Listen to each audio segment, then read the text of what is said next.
कार्तिक महीना बड़ा पावन हो नारायण, बड़ा सुंदर हो नारायण, बड़ा सुंदर हो।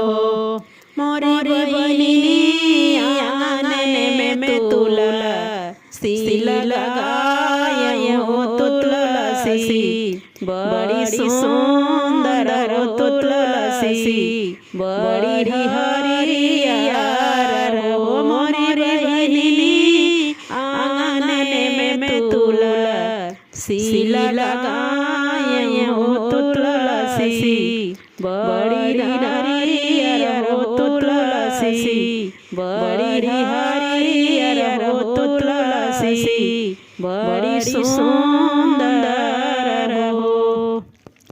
हे तुलसी मैया के होवे तोहार पिता होत के हो, माता तारी होत के हो, माता तारी न हो।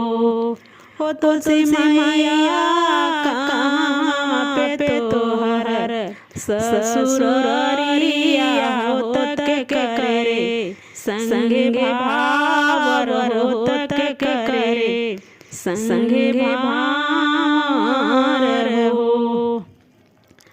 हो तिरिया आकाश सजवे, मोर पिता होत धरती, माता तारी होत धरती, माता तारी न हो। हो तिरिया गोकुल में हुए, ससुररिया हो नारायण, संगे भावरी हो नारायण, संगे भावरी हो। हो तुलसी मैया कब तो तोहर भाई ले बियाह होत कब, तोहर विदाइया होत कब, तोहर विदाइया नो। हो तुलसी मैया कब तो तोहर भाई ले बियाह होत कब, तोहर विदाइया होत कब, तोहर विदाइया नो।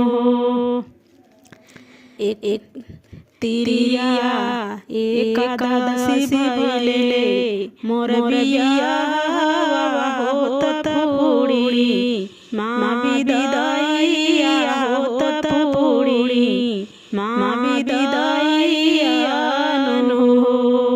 एकादशी भइले मोर बियाह होत एकादशी बियाह होत पूरी, माँ विदाइया होत पूरी, माँ विदाइया नो। हो तिरिया कार्तिक महीना जे दिया, हो तिरिया कार्तिक महीना मोर दिया न हो जले हैं, तनमा सुख पाई है होत पूत, सुख पाई है हो। हो तिरिया कार्तिक महीना मोर जिया न हो जले हैं, तनमा सुख पाई है होत पूतवा, सुख पाई है हो।